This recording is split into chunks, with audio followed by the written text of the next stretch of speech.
Bonsoir à toutes et à tous. Nous sommes ravis, l'équipe de l'ISM, de vous accueillir avec notre invité ce soir, Mathieu Terrier, pour cette deuxième conférence du cycle des conférences publiques de l'ISM. Les conférences publiques de l'ISM sont une tradition qui a 2 décennies.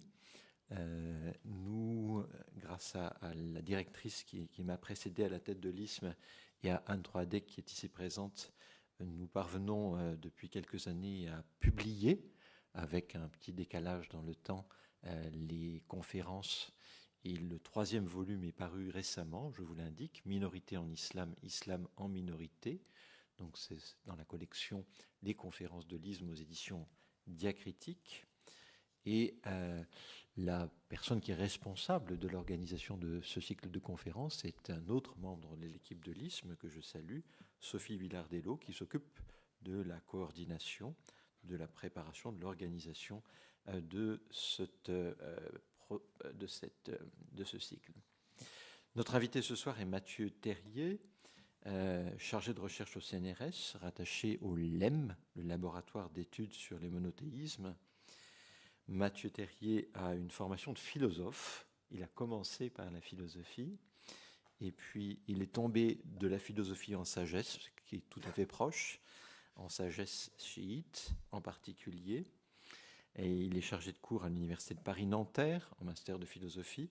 Il a également un séminaire à l'EHESS qu'il partage avec Sépidé Parsapajou. Le titre de ce séminaire cette année est « Le chiisme, textes et croyances et pratiques d'hier et d'aujourd'hui ». Ces recherches donc portent sur les doctrines, les idées, les philosophies en islam chiite, des débuts du chiisme jusqu'à la période vraiment de constitution du cœur de l'histoire philosophique du chiisme entre le XIVe et le XVIIe siècle, principalement. Donc ce n'est pas un contemporanéisme, il travaille vraiment plus sur la période classique. Et la période classique en chiisme, notamment en langue persane, est plus longue que la période classique en langue arabe. Parmi ces publications, une traduction de Qutb-ed-Din Ashkenazi, Histoire de la sagesse et philosophie chiite, L'aimé des cœurs, un ouvrage en collaboration avec Sépidé Parsapajou sur les cimetières et les tombes dans les mondes musulmans. C'était un numéro spécial de la revue d'études des mondes musulmans et de la Méditerranée. Il a co-écrit avec Denis Herman, coédité avec Denis Herman, Shia, Islam and Sufism, Classical Views and Modern Perspectives, aux éditions Ismail Studies. Donc c'est avec plutôt l'Institute of Ismail Studies. Et c'est les éditions Bloomsbury. Et puis il a contribué à l'ouvrage, alors je ne sais pas si vous osez l'appeler maître, mais de son aîné, Ali Amir Mouedzi, Mohamed Ali Amir Mouedzi. Appelons-le maître. Oui. Maître, Ali le secret bien gardé, figure du premier maître en spiritualité chiite. C'est un jeu sur le maître et le maître. Plusieurs articles également sont à son crédit. Et ce soir, le titre de sa conférence s'intitule « L'opposition au pouvoir dans le chiisme imamite à la période prémoderne, de la révolte armée au contre-pouvoir spirituel ». Alors, la première conférence avait été assurée par Gabriel Martinez-Groz, peut-être certains d'entre vous étaient présents. Cette seconde conférence est donc assurée par Mathieu Terrier. Nous avons l'honneur de tenir ces conférences dans cet amphithéâtre, ce bel amphithéâtre de la Bulac, et nous remercions tout particulièrement Juliette Pinson, qui permet d'assurer à la fois ce cadre qui est très accueillant, mais en même temps une projection directe auprès de nos amis qui suivent cette conférence derrière leurs écrans, ce qui permet également un enregistrement et un certain nombre de vues. Par exemple, pour la conférence de Gabriel Martinez-Groz, plus de 500 personnes l'ont regardé ou écouté déjà. Donc vous voyez que ça permet vraiment de donner un large écho à nos interventions. Mathieu Terrier, merci pour avoir accepté notre proposition et nous vous laissons la parole et ensuite nous aurons un échange avec le public. Merci beaucoup Dominique Avon pour cette présentation. Merci pour l'invitation à participer à cette conférence. Merci particulièrement à Sophie Villardello pour l'organisation qui n'a pas forcément été très simple parce qu'il y a eu quelques changements de date. Je suis très heureux de participer à ces conférences publiques de l'ISM. C'est la deuxième fois dans mon histoire de chercheur. Et très heureux de le faire ici à la Bulac, qui est un lieu que j'apprécie particulièrement et dont je suis un vieil habitué maintenant. À peu près aussi vieux que les lieux qui ne sont pas très vieux non plus. Alors je vais donc vous parler de l'opposition au pouvoir dans le chiisme imamite à la période ancienne et prémoderne, de la révolte armée au contre-pouvoir spirituel. Alors la notion de contre-pouvoir appartient à la modernité et semble difficilement transposable sans anachronisme à l'islam médiéval. Pourtant, revenir sur l'histoire du chiisme depuis ses origines s'impose à mon sens comme une évidence dans un cycle de conférences portant sur les contre-pouvoirs dans les régimes musulmans. En effet, le chiisme a toujours incarné en islam la contestation de l'autorité politique établie, le califat, et la dissidence à l'égard de la doctrine majoritaire, le sunnisme, au nom d'une autorité supérieure, celle de l'imama, incarnée dans la personne de l'imam. Et cette opposition au pouvoir a toujours eu une double dimension, temporelle et spirituelle, politique et religieuse. L'évolution du chiisme, sa division en de multiples branches, dont seules quelques-unes ont subsisté jusqu'à nos jours, correspondent à différentes lignées d'imams tenues pour légitimes, mais aussi et surtout à différentes conceptions de l'autorité spirituelle et temporelle. Dès les débuts de l'islam, au 7e siècle de l'ère commune, pour simplifier les choses, je donnerai les dates dans le calendrier commun et pas dans le calendrier hégirien, bien qu'elle soit indiquée sur le PowerPoint. Donc, dès les débuts de l'islam au 7e siècle, deux grandes options se sont présentées aux chiites, la révolte armée et la résistance spirituelle.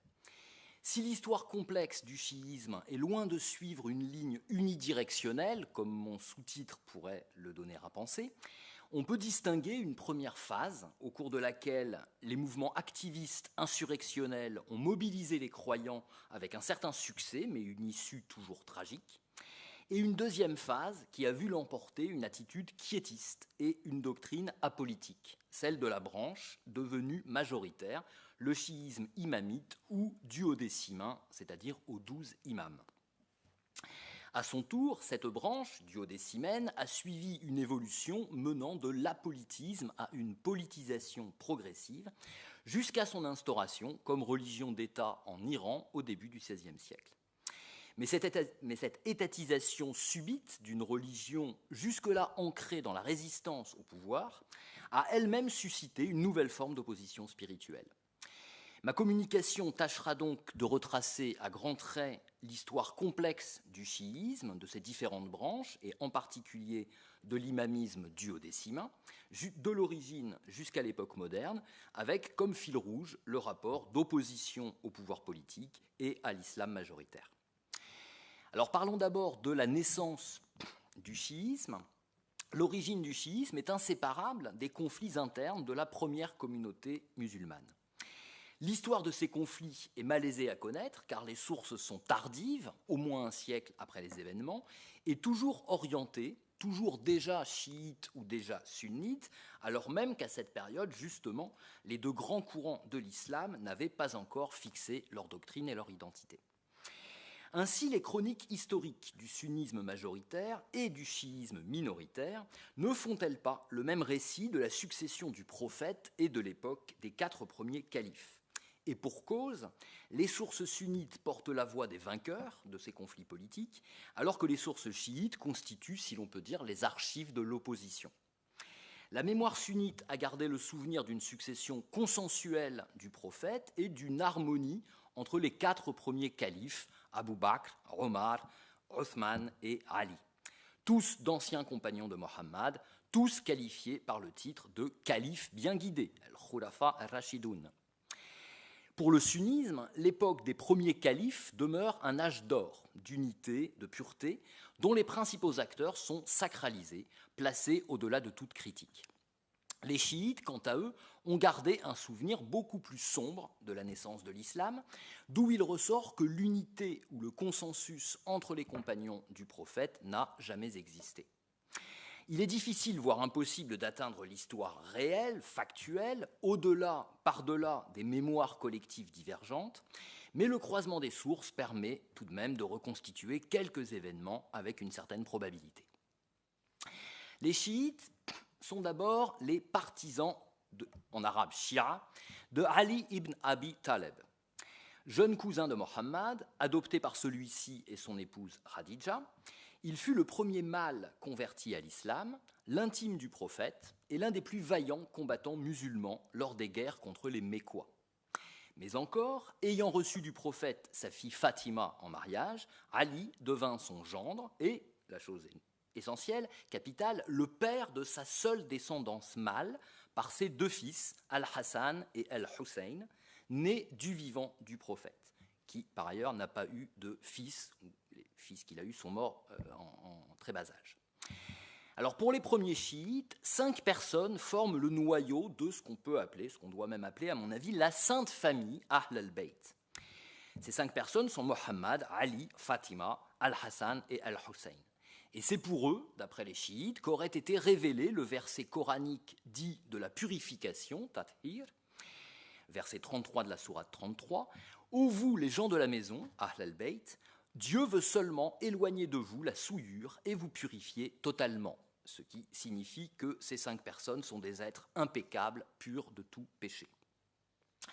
Alors il est un événement en particulier, qui est rapporté aussi dans les sources sunnites, que les chiites tiennent pour la preuve de la désignation explicite de Ali par Mohammed comme son successeur à la tête de la communauté.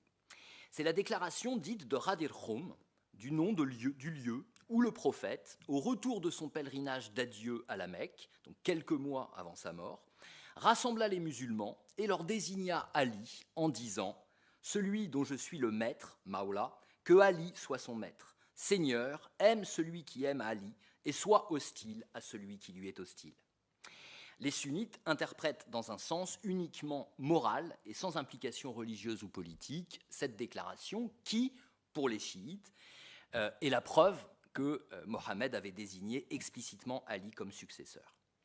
Donc pour les chiites, il ne fait aucun doute que Ali devait prendre la direction spirituelle et temporelle de la communauté après le prophète, mais encore que cette direction devait ensuite se transmettre dans sa descendance, qui est celle du prophète lui-même, par sa fille. Pourtant, Ali ne devint calife que 25 ans après la mort du prophète, et son règne, nous le verrons, fut aussi bref que chaotique.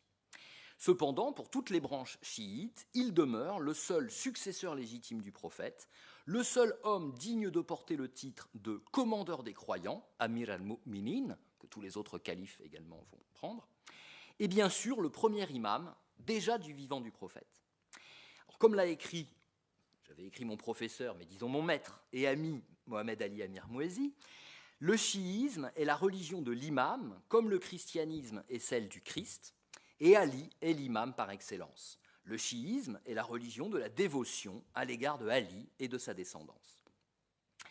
Alors le récit de la succession du prophète, que l'on trouve dans les sources chiites les plus anciennes, qui datent des premiers siècles de l'Hégire, et des sources qui sont restées longtemps ignorées par les historiens occidentaux, ce récit contredit radicalement l'image consensuelle gardée par la mémoire sunnite et témoigne au contraire d'une grande violence. Ce récit marque ce que l'on peut appeler le divorce mémoriel entre chiites et sunnites. Donc je résume ce récit. Aussitôt après la mort de Mohammed, une réunion secrète entre d'anciens compagnons mécois et médinois aboutit à la désignation d'Abou Bakr comme premier calife. Ali est absent à cette réunion, dont il ignore la tenue, occupé qu'il est à donner les soins mortuaires au corps du prophète. La réunion est dénoncée dans les sources comme un véritable complot, en termes modernes, un coup d'État. Mais il est dit aussi que Ali, au lendemain de l'événement, n'a trouvé que quelques compagnons prêts à défendre son droit. Or, le prophète lui avait recommandé, dans ce cas prévisible, de ne pas mettre en danger sa vie et celle de sa famille, mais de s'abstenir d'entreprendre tout soulèvement. Abou Bakr et son acolyte Omar, futur deuxième calife, principal instigateur du complot selon les sources chiites, font pression néanmoins sur Ali pour obtenir son allégeance, parce qu'il ne se soulève pas, mais il ne fait pas non plus allégeance. Fatima, son épouse, la fille du prophète, est agressée par des hommes de main du calife et meurt des suites de ses blessures. Et ça, c'est l'accusation la plus terrible de ce récit, si terrible d'ailleurs que les chiites préféreront souvent la passer sous silence pour éviter les représailles. Après avoir enterré Fatima en secret, Ali se résigne à prêter allégeance à Abou Bakr pour protéger, nous dit-on, son sang et celui de ses enfants. Alors, ce qu'attestent toutes les sources, c'est que sous les 3 premiers califes, Abou Bakr, Omar et Othman, vous avez donc les dates de leur règne, je vais dire au tableau, sur le PowerPoint, Ali n'entreprend aucune contestation ouverte du pouvoir.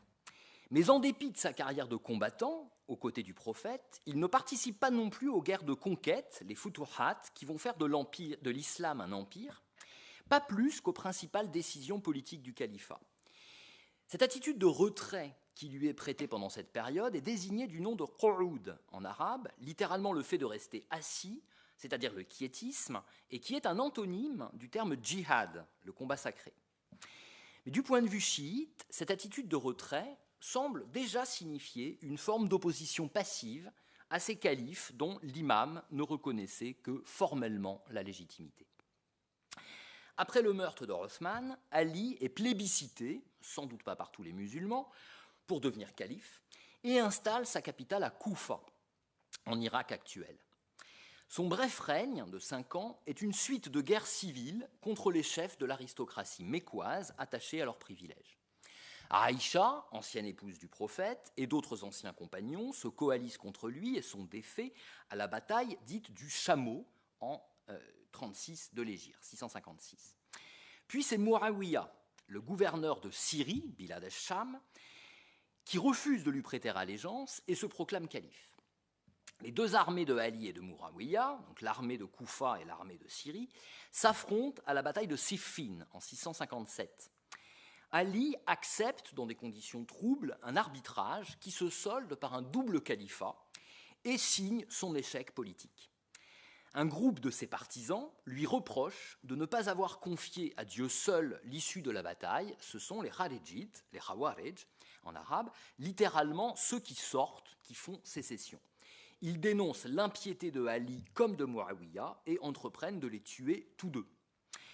Ali les réprime durement, mais finit par être assassiné par l'un de ces Kharijites en 661. Les Kharijites resteront comme la 3e branche de l'islam, indépendante du sunnisme comme du chiisme. Il est en réalité le premier courant politico-religieux de l'islam à s'être constitué en tant que tel. Selon les hadiths, donc les paroles rapportées des imams descendants de Ali, parce que dans le chiisme, il est des hadiths des imams comme il est des hadiths du prophète, et d'ailleurs tous les hadiths du prophète sont rapportés des imams. Donc selon les hadiths des imams descendants de Ali, ces batailles qui l'opposèrent à d'autres musulmans étaient un combat sacré, un djihad. Ce combat, Ali devait le mener contre les hypocrites, al-munafiqun, c'est-à-dire les faux musulmans, tout comme Mohammed avait conduit le djihad contre les impies, al-kuffar, c'est-à-dire les adversaires déclarés de l'islam. Plus encore, Mohammed aurait déclaré à Ali « Tu combattras pour l'interprétation du Coran, le ta'wil, comme j'ai combattu pour sa révélation, tanzil. Ce que l'on peut aussi traduire « Tu combattras pour l'esprit du Coran, comme j'ai combattu pour sa lettre », selon la distinction paulinienne entre l'esprit et la lettre. Le combat de Ali avait donc une finalité plus spirituelle que temporelle, plus religieuse que politique, et devait parachever celui du prophète. Reste que sur le plan temporel, historique, politique et militaire, ce combat fut un échec patent. Un échec que les sources chiites ne cherchent d'ailleurs nullement à minimiser, comme en témoignent de nombreuses déclarations de Ali se plaignant du manque de soutien de la part des croyants. Malgré cet échec, je l'ai dit, Ali est toujours resté pour les chiites la figure indiscutable du guide divin, impeccable et infaillible, mais aussi le seul chef légitime et juste qu'ait connu la communauté musulmane après le prophète et jusqu'à nos jours. Nous verrons plus loin comment son expérience historique malheureuse a pu être justifiée et sublimée par la doctrine imamite élaborée un siècle plus tard, Mais vous l'avez déjà compris, l'essentiel de l'imama pour ces chiites réside ailleurs que dans l'exercice du pouvoir politique. À la mort de Ali en 661, Muawiyah devient donc le seul calife. Les partisans de Ali prennent alors pour imam son fils aîné, Al-Hassan, petit-fils du prophète. Mais Hassan, devant un rapport de force des plus défavorables, accepte de prêter allégeance à Muawiyah en échange du respect des droits de la famille du prophète et du nom de Ali.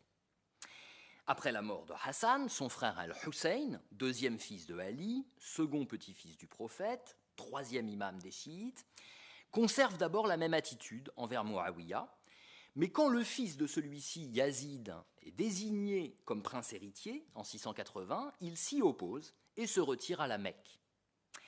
Yazid devient calife et les chiites de Koufa, qui est l'ancienne capitale de Ali, le foyer du premier chiisme, les chiites de Koufa appellent Al-Hussein à les rejoindre, sans doute pour prendre la tête d'un mouvement d'insurrection.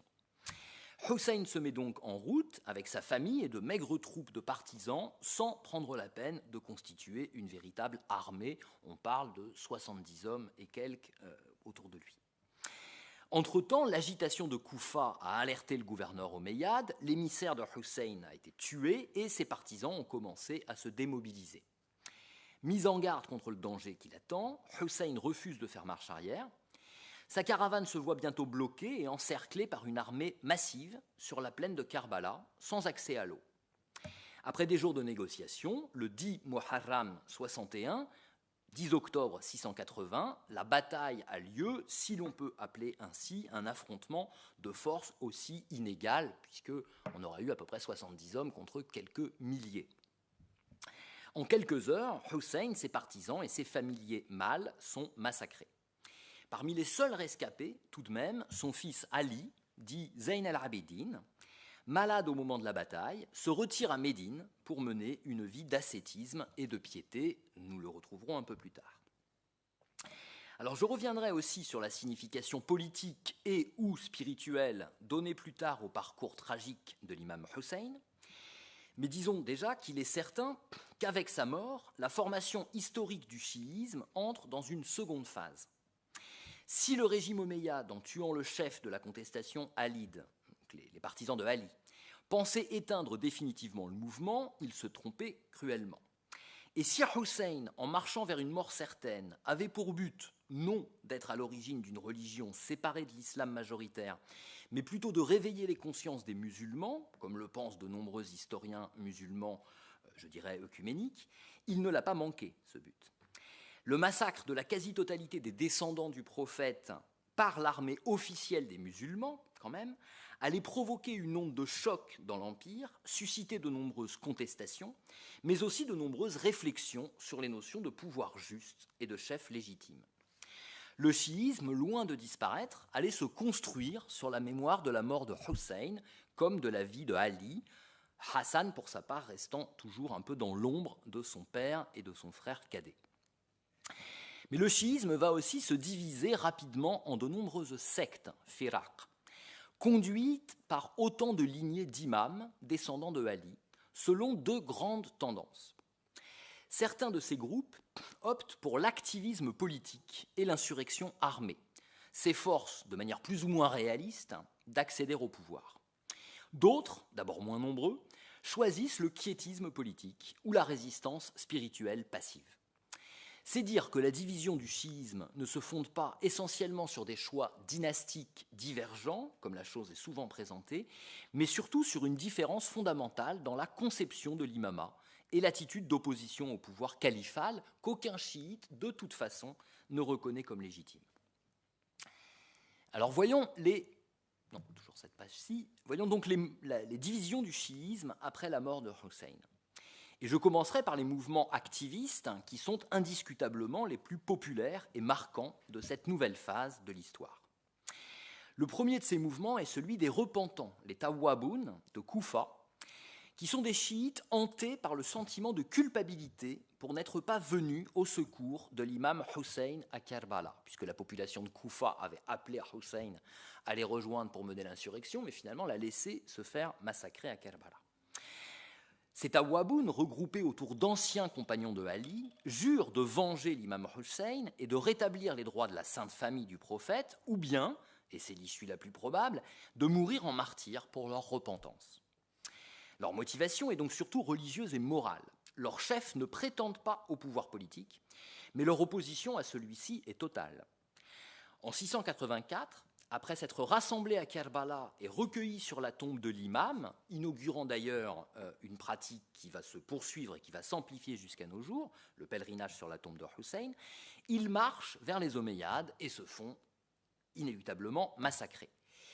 La brève histoire de ce mouvement des Tawwaboun marque l'émergence des chiites comme force religieuse et politique, en même temps que la fin d'un chiisme exclusivement arabe, puisqu'on rapporte que sur les 4000 Tawwaboun tués, la plupart étaient des Yéménites.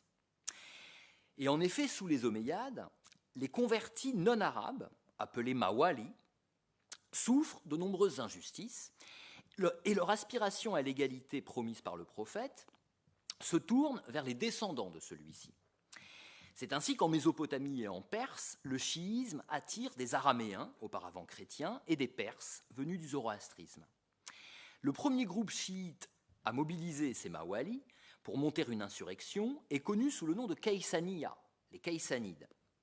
Il a pour leader un certain Murtar al-Thaqafi, qui ne réclame pas l'imama pour lui-même, mais prétend agir au nom d'un troisième fils de Ali, Mohammed ben al-Hanafiya, fils d'une autre mère que Fatima. C'est important parce qu'il n'était donc pas de la lignée du prophète et sa légitimité pour les chiites était d'emblée problématique. Ce Mohammed ben Hanafiya, du reste, garde ses distances avec Murtar, qui n'en persiste pas moins dans son entreprise.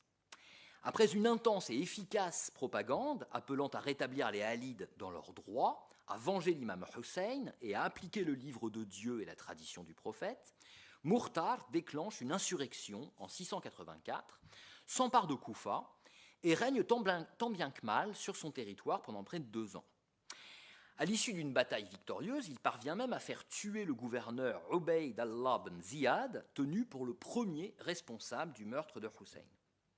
Mais ce triomphe est de courte durée et Murtar est tué en 687. Les Kaysanides disparaissent progressivement, mais ils laissent une expérience politique et un potentiel de mobilisation populaire que saura utiliser un nouveau mouvement pour renverser bel et bien la dynastie omeyyade. Alors ce nouveau mouvement n'est pas chiite, mais il a pu le paraître, et son destin est étroitement lié à celui des groupes chiites activistes. Il s'agit du mouvement abbasside, de la lignée d'Al-Abbas, oncle du prophète, mouvement qui prétendait agir au nom de la famille du prophète, au sens large, sans divulguer le nom de son imam. Et c'est ainsi qu'il parvient d'abord à mobiliser les aspirations sociales, politiques, mais aussi messianiques des chiites, et à récupérer les anciens Kaysanides. La révolution abbasside part du Khorasan, une région orientale, actuellement nord-est de l'Iran et une partie de l'Afghanistan, éloignée du centre du pouvoir, où l'insurrection est menée par un certain Abu Muslim, qui défait l'armée omeyyade. En 750, un membre de la famille abbasside, Abul Abbas, est proclamé calife. Mais une fois au pouvoir, la chose était prévisible, les abbassides déçoivent les aspirations des chiites en revendiquant le califat et l'autorité religieuse pour leur propre lignée. Leurs califes vont réprimer aussi férocement que les Omeyyades les soulèvements des derniers chiites activistes et même persécuter les chiites quiétistes.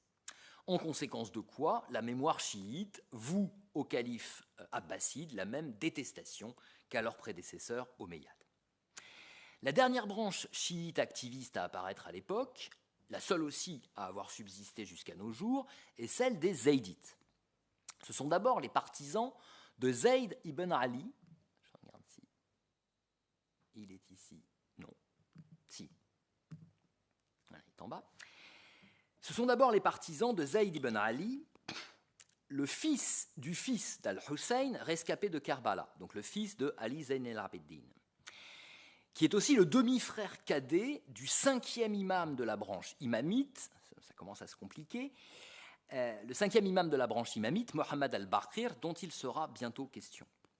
Alors que celui-ci conserve l'attitude quiétiste de son père, Zayd, lui, clame la nécessité pour l'imam de soulever une révolte armée pour conquérir le pouvoir.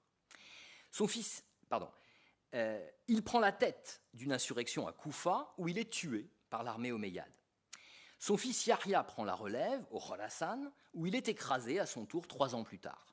Le mouvement se poursuit avec 2 frères descendants d'Al-Hassan, dont l'un, surnommé An-Nafs az-Zakiya, l'âme pure, se proclame imam et rédempteur messianique, Mahdi.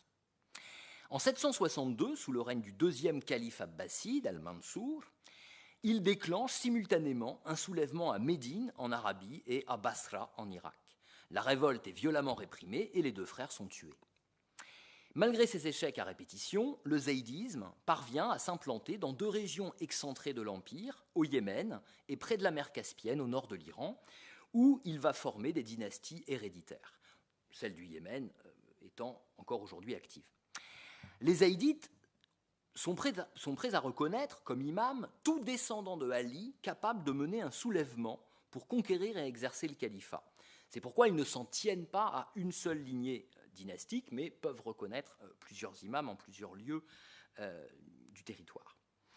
De plus, comme les zaïdites aspirent à régner sur toute la communauté, ils sont plus proches du sunnisme sur le plan doctrinal. Ainsi, ils n'accordent à l'imam aucune vertu divine ou surnaturelle, à la différence, nous le verrons, des duodécimains ou des ismaéliens. Et ils reconnaissent la légitimité des 2 premiers califes, Abu Bakr et Omar, ce qui constitue une exception absolue au sein du chiisme. On peut dire que les zaïdites représentent de ce point de vue, au sein du chiisme, un certain pragmatisme religieux et politique, malgré leur début orageux et tragique. Alors parlons maintenant de l'évolution du chiisme imamite et de la première fixation de l'imamologie. J'en arrive donc aux imams descendants de Ali et à leurs partisans ayant choisi contre vents et marées une attitude quiétiste face au pouvoir politique. Minoritaire au sein du chiisme à l'époque des grands soulèvements armés, menacé de disparition pure et simple, ce courant deviendra prédominant et se structurera pour se diviser à nouveau en 2 grandes branches, les duodécimains et les ismaéliens, qui connaîtront des destins croisés jusqu'à l'époque contemporaine. Ces chiites sont d'abord rassemblés autour de Ali Zayn al-Abidin, donc leur 4e imam, le fils de Hussein, qui après le massacre de Karbala mena une vie d'austérité et de retraite, gardant ses distances avec les premières révoltes chiites, tout en prodiguant son enseignement religieux à quelques disciples. Ali Zayn al-Abidin incarne le choix du quiétisme dans cette lignée d'imams. Après lui, son fils, Mohammed al-Baqir, le 5e imam, conserve la même attitude, je l'ai dit, aux grandes dames de son demi-frère Zayd. Mais c'est surtout Ja'far as-Sadiq, fils de Mohammed al-Baqir, 6e imam, qui va consacrer en théorie et en pratique cette position de distance à l'égard du politique, que ce soit à l'égard du pouvoir ou de l'opposition armée. Alors en théorie, l'imam Ja'far développe une doctrine faisant reposer l'imama sur la possession d'une science divine ou d'une intelligence sainte, l'oracle, et non sur la possession du pouvoir politique. Cette science, issue d'une lumière divine déposée dans les lombes de Mohammed et de Ali, doit se transmettre de manière unilinéaire dans leur descendance commune par Fatima. L'imam, comme le prophète, est un homme désigné par Dieu, investi par lui de qualités supérieures. Il est pur de tout péché et infaillible, marsoum, mais cette élection divine n'implique pas que l'imam règne sur le monde ou la communauté sur le plan temporel et politique. Car l'imam peut être manifeste comme il peut être caché, il peut être reconnu comme il peut être rejeté. Mais quoi qu'il en soit, il ne cesse jamais d'être l'imam et nul autre ne peut légitimement occuper son rang. En pratique, il est rapporté que Ja'far repoussa les avances des révolutionnaires abbassides et condamna l'insurrection zaïdite des 2 frères hassanides. À propos de cet événement, les sources lui attribuent les déclarations suivantes. Je cite, « Mon père et moi avons appelé les gens à la vie alors qu'eux les ont appelés à la mort. » Et une autre, « Nul d'entre nous, les gens de la Sainte Famille, Ahl al-Bayt, ne s'est jamais révolté et ne se révoltera jamais avant l'avènement de notre Rédempteur, que ce soit pour combattre une injustice ou pour restaurer un droit, sans que le malheur ne l'accable et que son soulèvement ne cause un surcroît de souffrance pour nous et nos partisans, c'est-à-dire nos chiites. » Donc ces déclarations témoignent d'une rivalité entre le mouvement zaydite activiste et ce mouvement, appelons-le pour l'instant imamite tout simplement, qui a choisi l'attitude du quiétisme.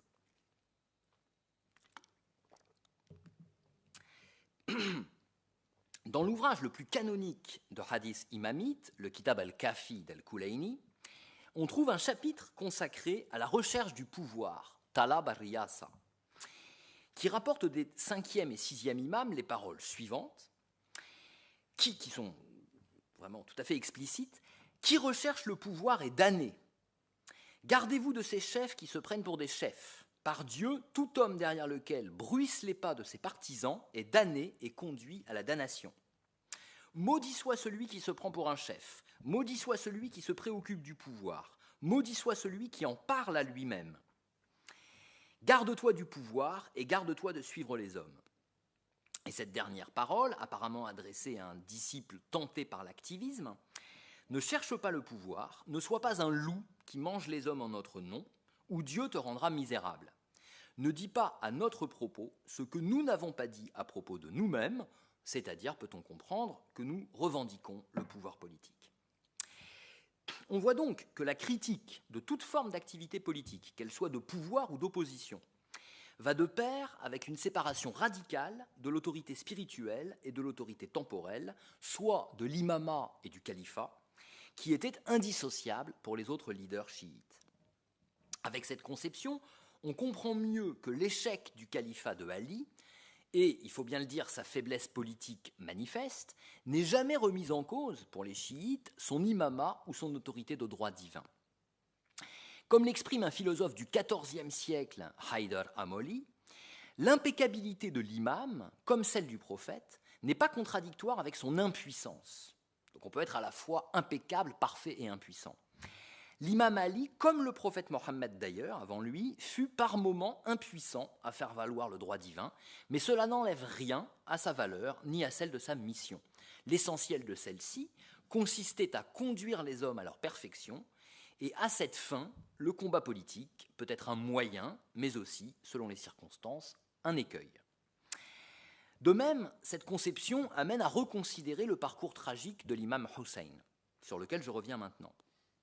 Si les chefs des groupes chiites activistes ont vu dans sa mort un motif de vengeance, et dans son combat un exemple à suivre, en particulier à l'époque contemporaine d'ailleurs, les imams Mohammed al-Baqir et Ja'far al-Sadiq, ainsi que leurs successeurs de la branche duodécimaine, lui ont donné une signification résolument spirituelle et non politique, celle d'un sacrifice divin et d'un événement unique, absolument inimitable et irreproductible de l'histoire sainte. Selon leur hadith, la marche de Hussein ne visait pas la conquête du pouvoir, et d'ailleurs les sources historiques tendent à confirmer cela, mais la seule obéissance à la volonté de Dieu, commandant de clamer le droit et de dénoncer l'injustice. Aussi son martyre fut-il pleinement conscient et volontaire.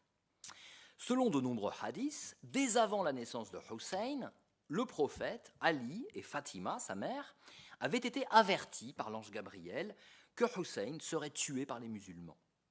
Le jour de la bataille, Dieu lui donna le choix entre la victoire ou la rencontre avec lui, et il choisit la rencontre avec Dieu. Mais encore, Dieu lui offrit, en compensation de sa mort, que l'imama vienne de sa descendance et la satisfaction des vœux, des prières sur sa tombe, ce qui là encore va nourrir la pratique du pèlerinage à Kerbala. Autrement dit, la défaite temporelle, politique et militaire de l'imam apparaît dans ces hadiths comme la contrepartie d'un triomphe spirituel, éthique et pacifique. Dans la lignée des imams duodécimains, Ali reste donc le seul à avoir exercé le pouvoir et Hussein le seul à s'être soulevé contre le pouvoir pour les droits de la Sainte Famille, Ahl al-Bayt, et ceci dans un combat voué au pur martyre. Tous les imams suivants ont opté pour un strict quiétisme, un renoncement volontaire à l'action politique. Et toutes ces attitudes relèvent également de l'impeccabilité ou de l'infaillibilité, isma, des imams, dépendamment des circonstances. Toutefois, comme une tradition du 6e imam nous l'a fait entendre, cette attitude passive est appelée à prendre fin un jour avec la manifestation du dernier imam comme rédempteur. Dans cette doctrine, en effet, le règne temporel de l'imam, et par conséquent de la justice dans le monde, se voit reporté à la fin des temps historiques, avec la venue du Qa'im, le rédempteur, appelé aussi El-Mahdi, le bien guidé, on peut dire le Messie. Un descendant de Mohammed portant le nom de celui-ci qui viendra, selon la formule consacrée, couvrir la terre de justice comme elle l'aura été d'injustice. Son règne durera d'une décennie à quelques siècles, les sources sont là-dessus très vagues, avant la fin des temps et la résurrection finale. Le retour du Mahdi et son combat apocalyptique sont décrits dans de nombreuses traditions, volontiers ultra-violentes, ce qui n'est pas, sans étonner, venant de ces mêmes imams quiétistes, qui se refusent toutefois à annoncer la date précise de l'événement à leurs disciples, qui aimeraient bien la connaître. Pour ce djihad final, le seul djihad légitime d'ailleurs qui puisse désormais être mené, selon cette doctrine, les plus grands saints martyrs de l'histoire, à commencer par Hussein et les autres imams, tout comme les pires malfaiteurs, à commencer par les ennemis des imams, reviendront à la vie, afin que les saints martyrs du passé prennent leur revanche sur leurs bourreaux. Donc c'est une première résurrection qui concerne en fait l'élite des saints et l'élite des bourreaux de l'histoire sainte. En attendant cet événement, les croyants chiites sont appelés à ne rien faire pour hâter la venue de l'heure et à garder le secret de leur foi pour protéger leur sang. Cette discipline du secret, appelée taqiyya, est fréquemment dénoncée par les juristes théologiens et polémistes sunnites, mais ce sont des groupes combattants sunnites qui feront la triste célébrité du terme, en tout cas à l'époque contemporaine en Occident. Dans la doctrine chiite imamite, la taqiyya n'est pas la dissimulation tactique d'un projet politique, mais la dissimulation pieuse de la science sacrée ou de la religion vraie, une discipline ésotérique à finalité spirituelle. En ce sens, la taqiyya est une obligation essentielle à la religion chiite qui remplace dans le temps historique le devoir du djihad ou qui constitue le djihad majeur, el-akbar, selon la fameuse distinction tirée d'un hadith du prophète entre le djihad mineur, qui est le combat militaire, et le djihad majeur, qui est le combat spirituel. Ainsi se comprend ce surprenant hadith du 5e imam, que je ne crois pas avoir mis dans le PowerPoint. Ah oui, je ne vais pas montrer ça, bon, vous avez les citations précédentes. Donc ainsi se comprend ce surprenant hadith du 5e imam. Tout croyant qui pratique la taqiyya est un martyr, shahid, même s'il meurt dans son lit. Il est comme celui qui meurt dans l'armée du Rédempteur, al-Qa'im. Le 6e imam, Ja'far as-Sadiq, établit aussi une doctrine de la transmission de l'imama par désignation explicite, nas, de la part de l'imam précédent. Selon cette doctrine, il ne peut y avoir qu'un seul imam par époque, à l'identité incontestable, et nulle époque ne saurait être vide d'imam. Cela n'empêche pas une nouvelle division autour de la succession de Ja'far. Car son fils aîné, Ismaïl, désigné comme son successeur, meurt avant lui. Ja'far reporte alors sa décision sur un autre fils, Moussa, mais une partie des imamites refuse qu'un imam infaillible, inspiré par Dieu, puisse réviser sa décision et prennent donc pour imam le fils d'Ismaïl, Mohammed ben Ismaïl, et après lui, l'aîné de sa descendance. Ce sont les Ismaéliens, Ismaïlia, qui vont se diviser en de nombreuses branches. Alors un bref historique de l'ismaélisme. Je me contenterai d'un bref historique de ce courant, dont l'histoire est extrêmement complexe et mériterait un exposé pour soi, et dont je ne suis pas spécialiste. Parmi les premiers Ismaéliens, certains croient que Mohammed ben Ismaïl, leur 7e imam, n'est pas mort, mais occulté, et attendent son retour sous la figure du Rédempteur, al-Qa'im, d'où leur nom de septimain, Sab'iyya, qui s'arrête à 7 imams. D'autres entretiennent le mystère sur l'identité de leur imam, qui doit bien sûr être un descendant de Mohammed ben Ismaïl. Et ceux-ci forment un réseau clandestin de missionnaires propagandistes répartis sur le territoire pour renverser le pouvoir abbasside devenu résolument, officiellement sunnite. Cette organisation, très structurée, très hiérarchisée, prend le nom de Darwa, qui veut dire la mission. Au IXe siècle, la Darwa ismaélienne proclame la venue imminente d'un messie ou rédempteur pour établir le règne de la justice dans le monde. Elle capte alors le désir de protestation sociale et religieuse contre le pouvoir abbasside, sa classe urbaine privilégiée et son administration centralisée, et représente alors la branche chiite la plus active politiquement, mais aussi intellectuellement. En 899, Abdallah al-Mahdi, qui dirigeait le mouvement depuis Salamiya en Syrie, se proclame ouvertement imam et rédempteur. Il part pour un périple historique en Afrique du Nord qui s'achève 10 ans plus tard par la fondation du califat fatimide en Ifriqiya, l'actuelle Tunisie, puis en Égypte. Alors l'exercice du pouvoir va amener les Fatimides à tempérer leur messianisme, ce qui est systématiquement le cas, et à produire un corpus de sciences juridiques qui manquait auparavant à l'ismaélisme, étant plus préoccupé de l'arrivée du Messie que de la gestion de la vie quotidienne. La population du royaume fatimide va rester majoritairement sunnite et la dynastie sera abattue par Salah ad-Din al-Ayyubi, Saladin, en 1171.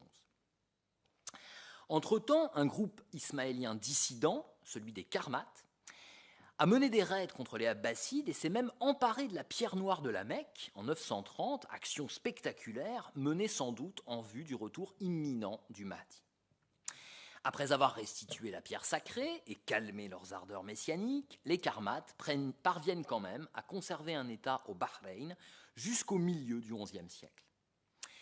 Mais le principal mouvement ismaélien de l'époque, issu d'une scission avec les Fatimides, est celui des Nizarites, fondé par le fameux Hassan as-Sabbah, mort en 1124. Ce stratège de génie, doublé d'un mystique inspiré, alors qui ne réclamait pas non plus l'imama pour lui-même, réussit à former un État dissident à travers un réseau de forteresses dirigé depuis Alamut, en Iran. Alamut qui est un mont très difficile d'accès.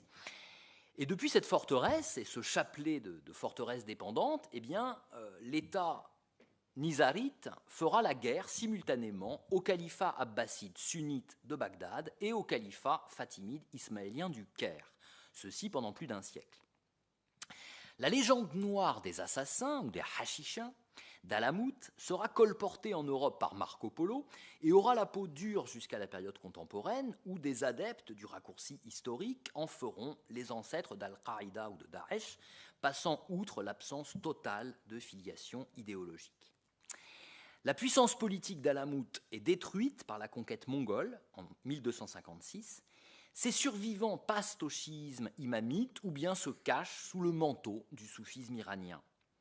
Le mouvement réémerge à l'époque moderne, leur imam étant connu sous le nom d'Ara Khan, Aga Khan.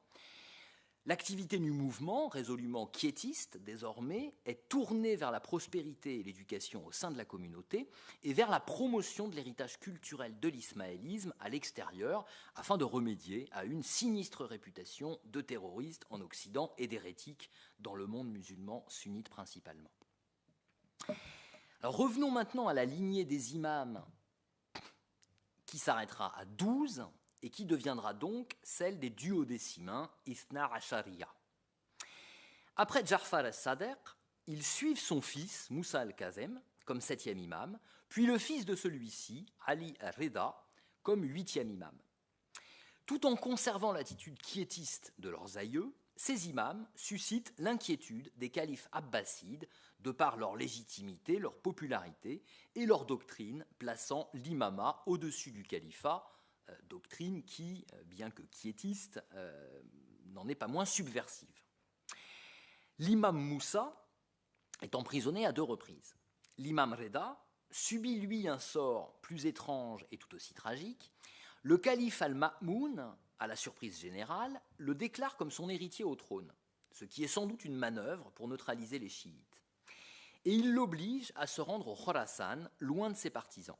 L'imam Reda meurt en voyage à Tous, l'actuel Mashhad en Iran, et les chiites attribuent sa mort à un empoisonnement ordonné par le calife, et c'est d'ailleurs passé au rang de dogme, on peut dire, dans le chiisme, que tous les imams sont morts, soit tués de mort violente, soit empoisonnés. Une longue déclaration rapportée de ce 8e imam confirme la doctrine apolitique, ou plutôt métapolitique, au sens littéral, théorisant un au-delà du politique, évoqué plus tôt. Alors je résume, l'imama est d'une valeur trop sublime pour être connu des hommes par leurs raisons ou leurs opinions. Il est un don de Dieu, d'abord accordé à Abraham après la prophétie et l'amitié divine, un don refusé aux injustes, réservé aux hommes de l'élite et de la pureté, jusqu'à la grande résurrection. L'imam est comme le soleil qui éclaire le monde, il est situé à l'horizon, de sorte que ni les mains ni les yeux ne puissent l'atteindre. Il est comme l'eau claire qui désaltère, ou le nuage porteur de pluie bienfaisante. Il est pur de tous les péchés, exempt de toutes les fautes. Dieu a donné aux prophètes et aux imams du trésor de sa science et de sa sagesse, ce qu'il n'a donné à nul autre. L'imam est infaillible et inspiré, à l'abri de toute erreur. Les hommes ne peuvent choisir eux-mêmes l'imam, seul Dieu le peut. Quand les hommes nomment imam quelqu'un qui ne l'est pas, ils ne font que suivre leur passion et sont désapprouvés par Dieu. Au contraire, l'imam choisi par Dieu, qu'il soit reconnu ou non par les hommes, ne cesse pas d'être imam, détenteur de la science et de la sagesse divine, preuve de Dieu pour ses créatures. Donc cette doctrine situe l'imama bien au-dessus du pouvoir politique, comme de tout contre-pouvoir. Mieux encore, cette doctrine constitue une remise en cause radicale de tout pouvoir politique, comme de tout activisme révolutionnaire. Car elle signifie que tout pouvoir est foncièrement illégitime jusqu'à la fin des temps, comme tout combat politique pour un pouvoir juste est non seulement désespéré, mais nul et non avenu en l'absence du guide divin qu'est l'imam. On comprend qu'en dépit de leur quiétisme, les 9e, 10e et 11e imams aient été eux aussi surveillés puis assignés à résidence dans la ville militaire de Samarra en Irak actuel. Ils eurent des vies assez brèves, solitaires et misérables. Peu de hadiths leur sont d'ailleurs attribués, parce qu'ils étaient coupés de leurs disciples. Les sources disent que ces imams furent bien sûr empoisonnés par les califes abbassides, et le mouvement religieux semble particulièrement condamné à s'éteindre quand le 11e imam, Al-Hassan al-Askari, meurt en 874 sans fils connu. Donc c'est une période de confusion, de détresse, appelée Hayra, qui voit beaucoup de ces imamites rejoindre alors les rangs de la Darwa ismaélienne. Mais la thèse finit par prévaloir qu'un fils secret de ce 11e imam al-Askari, un fils appelé Mohammed, est caché pour échapper aux persécutions du calife. Pendant une période de 70 ans, à peu près une vie humaine à l'époque, 4 représentants se succèdent pour transmettre aux fidèles les prescriptions et volontés de cet imam qui ne se montre pas. C'est la période dite de l'occultation mineure, al-Ghaiba as-Sughra. Puis en 941, une lettre attribuée à ce 12e imam affirme que désormais il n'aura plus de représentants, ne sera plus visible par personne et ne reviendra qu'à la fin des temps pour couvrir la terre de justice comme elle l'était d'injustice, sous la figure du Mahdi ou du Qa'im déjà annoncé par ses aïeux. C'est le début de l'occultation majeure, al-Ghaiba al-Kubra, du 12e imam. Et c'est alors que le chiisme imamite fixe le nombre de ses imams et prend définitivement le nom de duodécimain Ithna Ashariya. Alors avant de voir ce que devint l'imamisme sans l'imam, je m'arrêterai pour citer le commentaire d'un philosophe et théologien du XVIIe siècle, Mir Damad, mort en 1631, sur l'attitude apolitique ou métapolitique de ces imams. Ce philosophe répond apparemment, ou ce théologien répond apparemment à des homologues d'autres courants chiites critiquant précisément le quiétisme des imams. Je le cite, « Nos purs imams n'ont jamais dissimulé à personne la manifestation de leur rang et la proclamation de leur dignité. Leur réticence à réclamer leurs droits et le pouvoir effectif sur leur sujet, à défendre leur position contre les usurpateurs, était due à la faiblesse de leurs partisans et à la perte de leur soutien. C'était l'acceptation de l'écrit du kalam divin, la soumission à l'effet du décret divin, l'application de la recommandation de l'envoyé de Dieu. Aucun d'entre eux n'a jamais renoncé à éclairer ce qu'il y a d'obscur dans les sciences des réalités essentielles et la connaissance de la souveraineté divine, à expliciter les jugements de la religion révélée selon les voies de la révélation littérale, tanzil, et de l'interprétation ésotérique, ta'wil. Non, aucun d'entre eux n'a jamais renoncé à porter le flambeau de la science et de la sagesse, la lampe de la sainteté et de l'infaillibilité. Fin de citation. C'est dire que le renoncement des imams à l'action politique ne doit pas être compris comme une reconnaissance tacite du califat officiel ou un renoncement à leurs droits, mais comme une connaissance de la sagesse divine cachée derrière la tragédie de l'histoire. C'est-à-dire que les imams savent, eux, pourquoi ils devaient être privés du pouvoir temporel. Et du point de vue de la providence, c'est-à-dire du sage gouvernement divin, cette déprise du politique était un moindre mal pour un plus grand bien, pour paraphraser Leibniz, puisqu'elle n'affectait que l'aspect extérieur, temporel ou exotérique de l'imama, sans atteindre son fond intérieur, spirituel ou ésotérique. Quelques mots également sur d'autres groupes chiites minoritaires caractérisés par une attitude d'opposition particulière, non à l'égard du pouvoir politique, mais plus gravement peut-être, à l'égard de la loi religieuse. On les appelle les roulates, terme dont la traduction la moins mauvaise est celle d'exagérateur et la plus mauvaise celle d'extrémiste. Ils sont connus pour prêter des charismes surnaturels, voire des vertus divines à l'imam, ce qui se trouve aussi dans les traditions attribuées aux imams par les sources canoniques imamites. Mais surtout, ces roulates se fondent sur d'importants hadiths de l'imam Ja'far notamment, selon lesquels la connaissance de l'imam constitue le sens profond de l'islam et de ses prescriptions rituelles, à savoir les prières quotidiennes, le jeûne du ramadan, etc. Ils en déduisent que cette connaissance de l'imam, comme sens ésotérique, intérieur ou spirituel de la charia, dispense de l'obéissance au sens exotérique, extérieur ou temporel de celle-ci, la charia, c'est-à-dire aux prescriptions cultuelles.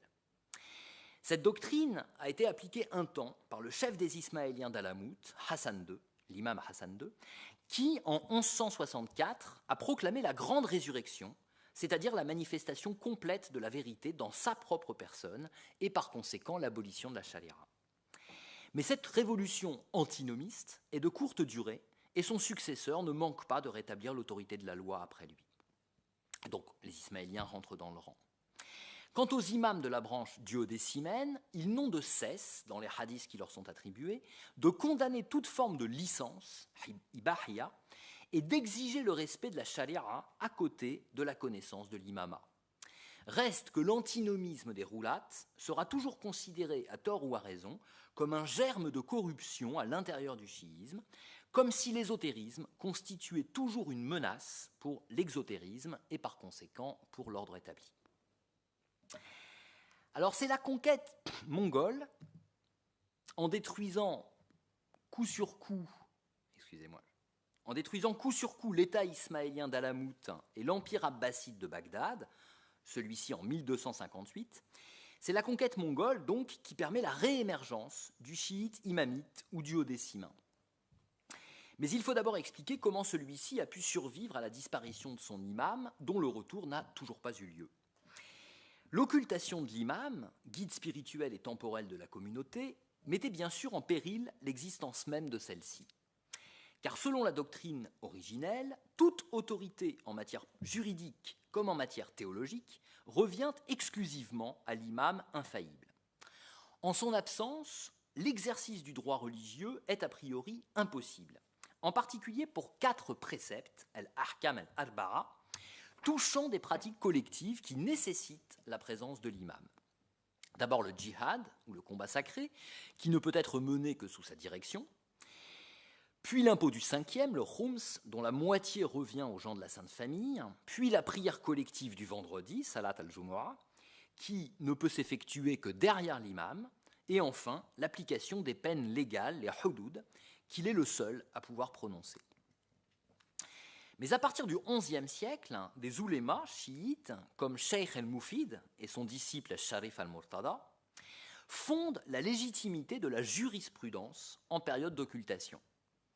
Ils se réclament de l'ijtihad, ijtihad qui signifie effort d'interprétation personnelle et rationnelle de la loi.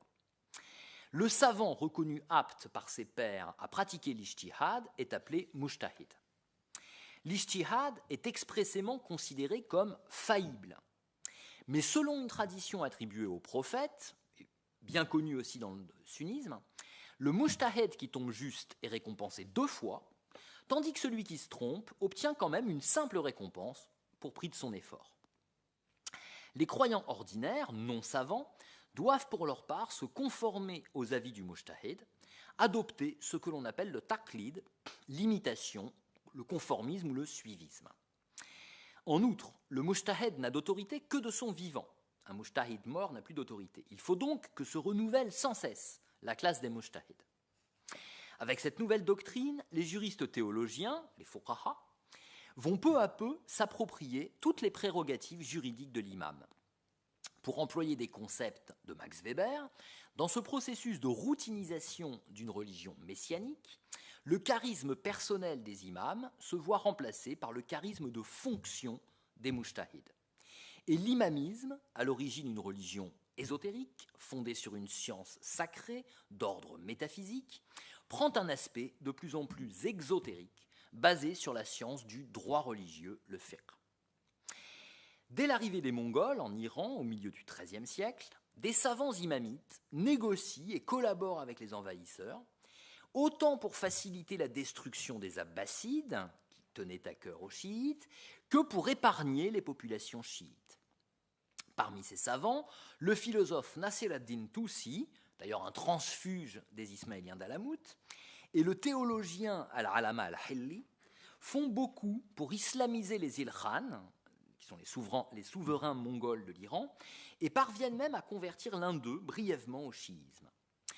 Mais on le sait, d'après la tradition originelle, toute collaboration avec le pouvoir est exclue avant le règne de l'imam, lequel ne sera établi qu'à la fin des temps. Les juristes théologiens rationalistes s'efforcent donc de fonder en droit la possibilité d'un pouvoir juste en période d'occultation, ce qui est a priori une contradiction dans les termes. Alors on retient cette phrase choc de Ali ibn Taous: « Un souverain infidèle mais juste vaut mieux qu'un souverain musulman injuste ». Autrement dit, la collaboration qui était impossible avec le calife abbasside sunnite devenait licite avec un souverain mongol non musulman ou fraîchement converti, mais favorable à la diversité religieuse et aux chiites en particulier.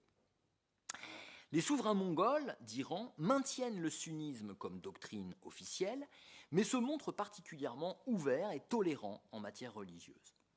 Cette politique religieuse va susciter à l'intérieur de l'Iran, alors l'Iran qui est un territoire beaucoup plus vaste en fait que l'Iran actuel, donc cette politique va susciter à l'intérieur une formidable efflorescence du chiisme, du soufisme et de la philosophie, et à l'extérieur, dans l'empire seldjoukide voisin, une vive réaction idéologique.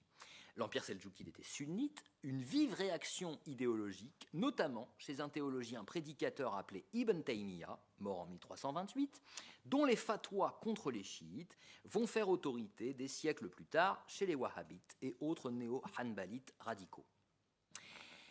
Et donc l'anti-chiisme, pas seulement, d'autres mouvements sont concernés, mais l'anti-chiisme du néo-hanbalisme, si vivace aujourd'hui, s'enracine dans cette période qui a plutôt été une période heureuse pour le chiisme.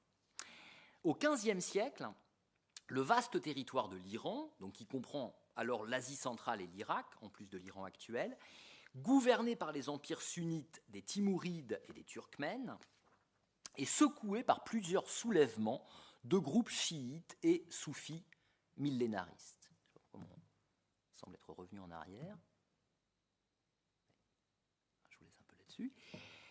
Les chefs de ces mouvements, leurs chefs charismatiques, sont des mystiques inspirés et autant de candidats au rang de rédempteurs, Mahdi ou Qa'im. Parmi ces mouvements, on peut citer la Hurufiyya, fondée par Fadlallah Astarabadi, dont la doctrine est fondée sur la science kabbalistique des lettres, huruf en arabe. Après la décapitation de son leader, qui laisse une œuvre considérable, le mouvement se développe surtout en Anatolie et dans les Balkans. Citons aussi la Musharshariya, fondée par Mohammed ben Falah Musharshar, dans le Khouzestan, au sud-ouest de l'Iran, qui est un mouvement davantage militaire, tribal, et qui parvint à fonder un État à l'existence toutefois assez éphémère. Dans le même temps où les savants chiites duodécimains tendaient à édulcorer et à rationaliser leur corpus de tradition, ces mouvements spirituels, autant que politiques, conservaient bien des éléments de la doctrine imamite originelle, souvent attribués aux roulates, les exagérateurs, telle la divinité de l'imam. Mais c'est un autre mouvement messianique qui allait connaître un étonnant succès. Une confrérie soufie à la direction héréditaire, la Safawiya, fondée en Anatolie au XIVe siècle, convertie au chiisme messianique au XVe siècle, et qui s'allie avec une confédération de derviches, donc de soufis armés, les Qizilbosh, littéralement les têtes rouges, qui vénèrent les 12 imams. En 1501, le tout jeune cheikh de la confrérie Safawiya, Ismaïl, il avait à peine 14 ans, qui se considérait comme le Mahdi au minimum, voire comme l'incarnation de Dieu, prend la tête de ces milices fanatisées et s'empare de Tabriz, de l'Azerbaïdjan, puis de l'Iran tout entier jusqu'à Bagdad. Shah Ismaïl proclame le chiisme duodécimain comme la religion officielle de l'Iran. Cette décision sonne comme une provocation à l'égard de l'Empire ottoman voisin, attaché à un strict sunnisme. Elle est surtout sans précédent dans l'histoire du chiisme imamite, qui n'a jamais été au pouvoir auparavant. Le geste vient sans doute d'une conviction sincère de la part de ce Shah Ismaïl, mais semble se heurter à bien des obstacles. La société iranienne est majoritairement sunnite, malgré la forte présence d'un soufisme imprégné de la vénération des Ahl al-Bayt. Le jeune Shah, comme ses partisans, sont bien peu instruits en sciences religieuses imamites, qu'il s'agisse de la tradition originelle ou de la science juridique développée sur l'ijtihad, des sciences dont les sources écrites d'ailleurs ne sont même pas disponibles en Iran à l'époque. Enfin, la confiance de Shah Ismaïl dans son invincibilité doit rapidement déchanter contre la puissance de feu des Ottomans. Et pourtant, contre toute attente, Shah Ismaïl et ses successeurs vont parvenir à s'inscrire dans la durée et à convertir progressivement l'Iran au chiisme duodécimain. Pour ce faire, ils font appel à des savants imamites d'Irak et de Syrie, précisément du Jabal Amel, le sud-Liban actuel. Savants auxquels ils délèguent l'autorité religieuse tout en conservant l'autorité politique. Ces oulémas, partisans de l'ijtihad, vont former un véritable clergé chargé d'établir une orthodoxie et une orthopraxie chiite. Dans le sillage du savant Ali al-Karaki, qui est le grand artisan de cet appareil idéologique d'État, les mujtahed revendiquent une représentation collective, niyaba amma, de l'imam caché, et s'arrogent les prérogatives originellement réservées à l'imam impeccable, dont celles liées aux 4 préceptes: exécution des peines légales, collection de l'impôt du 5e, direction de la prière du vendredi, et même appel au djihad. L'établissement de la prière collective du vendredi, qui n'était plus effectuée depuis la disparition de l'imam, historique, donc qui est à nouveau tenu sous la conduite maintenant d'un représentant particulier de l'imam, suscite de nombreux débats et l'opposition de nombreux savants imamites à l'intérieur comme à l'extérieur de l'Iran safavide. Les savants imamites se divisent alors en 2 grands groupes: les réformistes rationalistes, appelés Usuli, partisans de l'ijtihad et de la représentation de l'imam par des juristes qualifiés, et les traditionalistes, appelés Akhbari, partisans de la seule autorité du Coran et des hadiths imamites, qui refusent toute légitimité à l'ijtihad et par conséquent aux fuqaha qui s'en réclament. Mais la résistance spirituelle la plus vive au pouvoir de ces juristes théologiens, les fuqaha, vient d'une coalition ou d'un syncrétisme entre la tradition chiite originelle, la philosophie hellénistique et la mystique soufie. Ainsi, le philosophe Molla Sadra, que je ne peux évoquer sans rendre hommage à mon professeur et ami Christian Jambé, qui lui a consacré des ouvrages remarquables. Molla Sadra, donc, jugeait les fuqaha comme de simples savants de l'exotérique ou de l'ici-bas, par opposition à l'au-delà, incompétents dans les matières spirituelles et incapables, par conséquent, d'assurer la véritable représentation de l'imam. Molla Sadra soutenait que le pouvoir exotérique, juridique et politique, coupé de son fondement ésotérique et spirituel, demeure illégitime, et que la représentation de l'imam comme autorité spirituelle ne pouvait être assurée que par le philosophe véritable, le sage ou le gnostique, aref, et jamais par le seul docteur de la loi, le faqih. Molla Sadra dut se retirer de longues années dans un village perdu près de Qom, le foyer du traditionnalisme, pour échapper aux persécutions des fuqaha. Mais plus tard, il retrouva finalement la direction d'une école religieuse à Shiraz, donc pas de persécution tout au long de sa vie. Son élève et gendre, Faiz Kashani, était pour sa part un savant religieux arbari, spécialiste des traditions imamites, partisan de l'autorité exclusive de la tradition imamite en matière théologique et juridique, mais aussi un adepte de la mystique soufie d'Ibn Arabi. Par 2 fois, Faiz Kashani a décliné la sollicitation du Shah pour diriger la prière du vendredi à la capitale Ispahan. À propos des oulémas prétendant statuer en matière de théologie et de droit, suivant leur opinion personnelle, raï, et leur effort d'interprétation, ijtihad, Faiz Kashani écrit qu'ils contreviennent à l'unité de la religion et du livre, désobéissent à Dieu, s'égarent et égarent leurs prochains. Plus encore, il accuse les mujtahids d'être des usurpateurs de l'autorité de l'imam, semblables aux faux compagnons du prophète ayant usurpé l'autorité qui revenait de droit à Ali. Enfin, Faiz Kashani rejoint l'esprit de la tradition originelle des imams en condamnant toute recherche du pouvoir politique par ces mots. La cause de la divergence des hommes au sujet des doctrines et des religions, ce n'est en premier lieu que la convoitise et la recherche du pouvoir, et en second lieu que l'ignorance, le fanatisme, le zèle pour ce que l'on ne connaît pas, et le fait de prononcer une opinion sans certitude.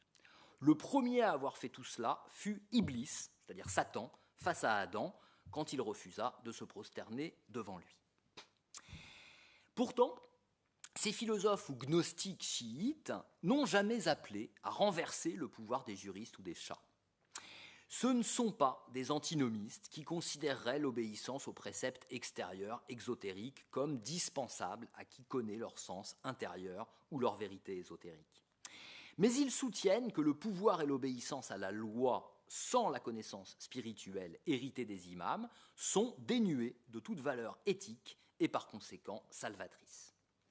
À leurs yeux, le pouvoir politique et juridique a beau être utile pour faire respecter la charia, dont la vertu exotérique est incontestable, il reste foncièrement insuffisant, voire illégitime, en l'absence de sa dimension spirituelle.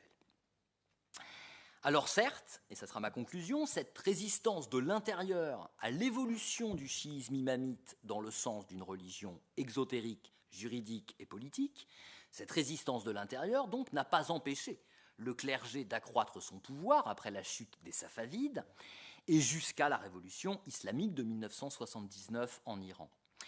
Mais la persistance jusqu'à nos jours et sous des formes reconnues, même institutionnelles, de ce courant syncrétique mêlant la tradition imamite originelle, la philosophie hellénistique et la mystique soufie, ce courant si gros de potentiel critique à l'égard de pouvoir, me semble témoigner que dans le chiisme imamite, le pouvoir ne peut décidément jamais exister sans un contre-pouvoir. Je vous remercie.